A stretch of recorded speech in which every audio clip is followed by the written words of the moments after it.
Welcome back to the deep dive. Today we are cracking open something a little different. It's a syllabus, really, a whole stack of resources from this extensive character development and mentor training program. It's fantastic stuff. Yeah, and we're doing a deep dive into communication. But not just, the day-to-day kind. We're talking about the high-stakes, relationship-defining conversations that can really change things. That's right.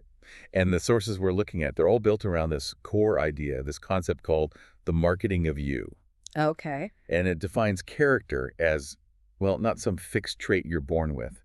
It's the active intersection of three things: your thoughts, your feelings, and your behavior. Like a triangle. Exactly like a triangle. Oh, yeah. And if you want to change who you are, you have to work with all three of those points. So our mission today is to pull out the practical strategies from this, the things you need to navigate the absolute thorniest, most sensitive conversations life can throw at you. We're zeroing in on session 5 of this program. And this is where it gets really interesting, because they deliberately link this incredibly difficult subject matter with the tools you need to handle it. What do you mean?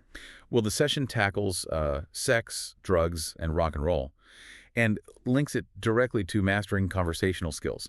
The whole point is that if you don't perfect the actual mechanics of talking and listening, you have basically zero chance of successfully managing the what. That makes so much sense. Okay, so let's unpack this. The first big strategy. It's aimed at young adults who want to open up a dialogue with their parents or mentors because, let's be honest, if you're a young person, starting that conversation feels incredibly risky. Oh, it takes a ton of courage Right. and preparation. The first set of strategies is really all about reducing that initial friction. It starts with something so simple: choose the right time and place. Logistics. Simple logistics. Find a comfortable private spot where nobody's distracted. Mhm. I mean, if you try to drop a huge topic while your mom is trying to cook dinner or your dad is rushing out the door, Yeah. you've already failed. Yeah, you're setting yourself up for a defensive reaction. And I like this next piece of advice because it's so tactical. It says, start with casual conversation. Right. You ease into it. You don't just Right. dive in. You use a natural segue, like Yeah, talking about a news story or a song or a movie. exactly. Using media is such a powerful buffer. Hmm. You can bring up something like drug awareness by talking about a character in a film. It takes the personal pressure off immediately. And then you state your intention. Yes. Express a desire to be open. You have to be clear. So you actually say the words, something like, hey, I'd like to talk about some things that are important to me, and I hope we can just share our thoughts without any judgment. Perfect. That sets a collaborative tone. It's not a debate. It's a discussion. And to keep that discussion going, you have to ask the right kind of questions, not yes or no questions. No, you need the open-ended ones. The example they give is so good. What are your views on how music influences our ideas about drugs and relationships? Wow. Yeah, that requires a real answer. It shows you're actually interested in their thought process, not just trying to get their approval for something. Right. But what happens if the parent is still, a bit closed off? That's a good question. The material says the young person has to be ready to share personal views and experiences. You have to model the behavior you want to see. It's about reciprocity. It's a two-way street. And this next part is about emotional intelligence. You have to acknowledge their concerns. Yes. This is huge. You can ease so much tension just by saying, I get that you're worried about this. You're validating their feelings before they even have to defend them. And to make sure this isn't just a one-time crisis talk, you suggest regular check-ins, maybe once a month, just to make open communication a habit, not an emergency. And that leads us to maybe the most powerful idea in the whole program. They call it the iceberg analogy. Okay, I'm listening. So if you're the young adult, you have to show openness to feedback. Think of an iceberg. You only see that 10% above the water. That 10% is what they're saying. But the 90% below the surface, that's all their unspoken fears, their past experiences, their core values. So being open isn't just about hearing the words. It's about showing you're willing to try and understand everything that's underneath. Maybe saying something like, I hadn't thought about that risk. Thanks for pointing that out. Precisely. It proves to the adult that this really is a two-way street. And the last bit of prep they mentioned is so critical. Educate yourself first. Come to the table with facts about sexual health, drug effects, whatever it is. It shows you're there to learn, not just to argue. So if the young adult has done all that homework, what about the parent or mentor? That brings us to the 10 reasons why it's so crucial for them to engage. This is really about the motivation, right? The motivation and the stakes. And the stakes are incredibly high. The first reason is fundamental. This kind of dialogue promotes healthy relationships. You're not just avoiding bad things.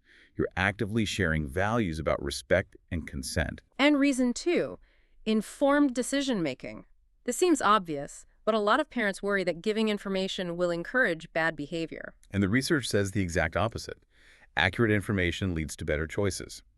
And, maybe more importantly, it means they know who to turn to for guidance when they're in a tough spot. They don't hide it. They don't hide it. And that connects to reason three. Reduces risky behavior. This isn't just a nice idea. The data shows that open, trusting conversations create a sense of safety, which directly leads to less risky behavior. It's a measurable outcome. In today's world, with TikTok and everything else, reason four feels inescapable. You have to address misinformation. Oh, absolutely. The internet and peer groups can be, well, breeding grounds for myths about sex and drugs. The parent has to be the counterweight. If you don't step in, that void gets filled with bad information. And I want to jump to reason 8 here because it feels like the core of the whole program. It encourages critical thinking. Yes, this is it. These conversations aren't lectures. They force a young person to evaluate risks, figure out what their own values are, and think about long-term consequences. You only build those skills through real dialogue. Which makes reason 5, understanding the cultural context, so important when you're talking about something like music. You're encouraging them to think for themselves about what they're consuming, not just passively accept it. Exactly. And let us wrap this section with reason 10. Strengthens family bonds. Going through difficult topics together, it just connects you on a much deeper level. It builds that support system. Okay, so we have the strategy to start the talk, and we know why it's so vital. Now, let's get into the mechanics. The how, because I think we've all been in a situation where we knew what we wanted to say, but we butchered the delivery. Absolutely. The material breaks communication down into 3 modes: verbal, nonverbal, and written. For verbal communication, the advice is pretty straightforward.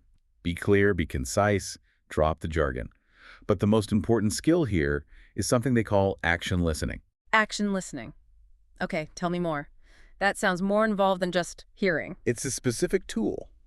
After someone makes a statement, you immediately reflect and summarize what they said. You start with something like, "So, what I'm hearing you say is," or, "Okay, if I'm understanding you right, your main concern is X."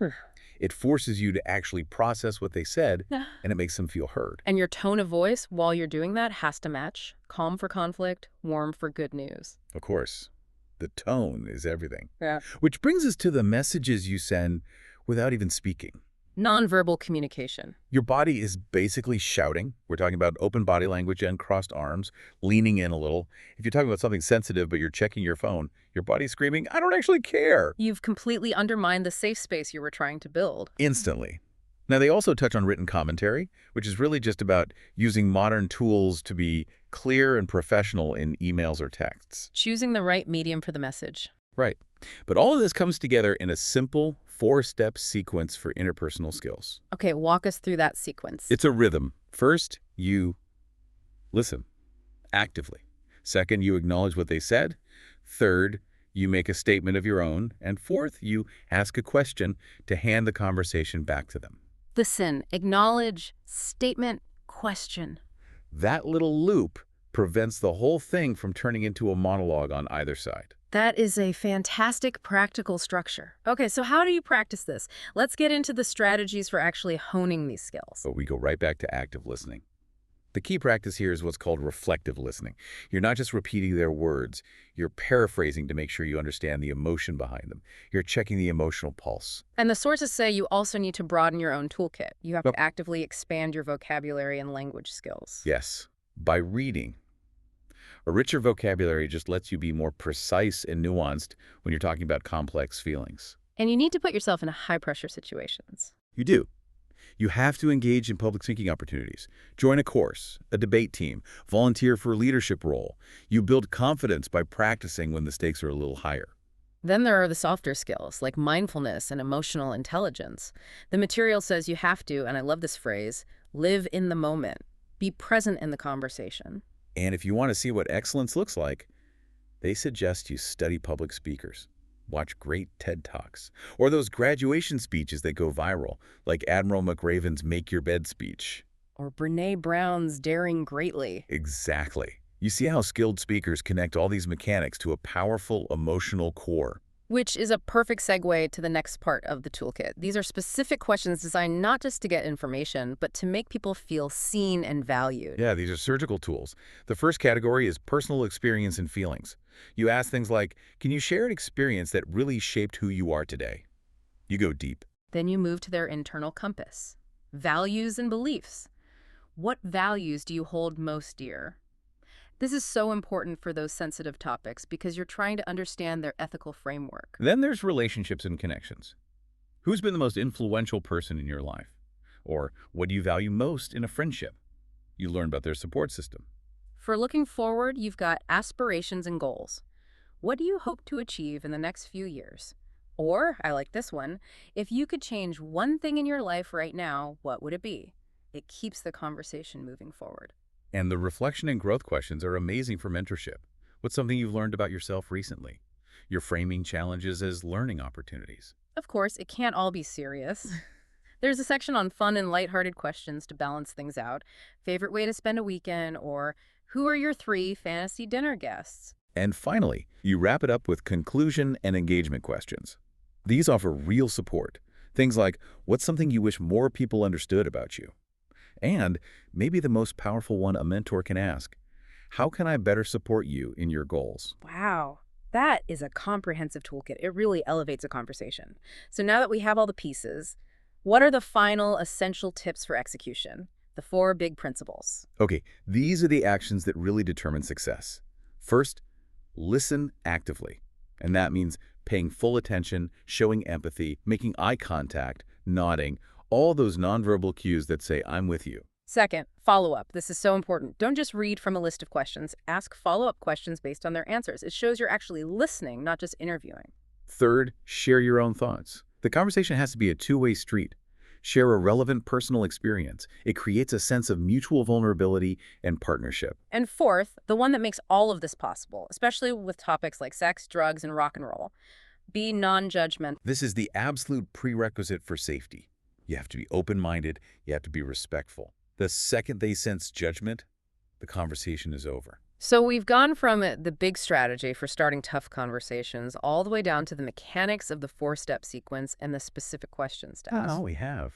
And the key thing to remember is that these skills aren't just for parents and teens. They're universal. They apply to any relationship, at work, with friends, with a partner, where you want to build real depth and understanding. Mastering these skills strengthens every bond you have. It does. And it takes us right back to that foundational concept we started with. If character is this triangle of thoughts, feelings, and behavior, we want to leave you with a final thought to chew on. Okay, let's hear it. Which of those 3 elements, thoughts, feelings, or behavior, is most immediately and powerfully impacted when you commit to practicing this kind of active, non-judgmental listening? That's a great question. When someone really truly listens to you, how does that change what you think about yourself, how you feel in that moment, and ultimately what you do next? Something to think about. Thank you for sharing your sources with us for this deep dive. We'll catch you next time.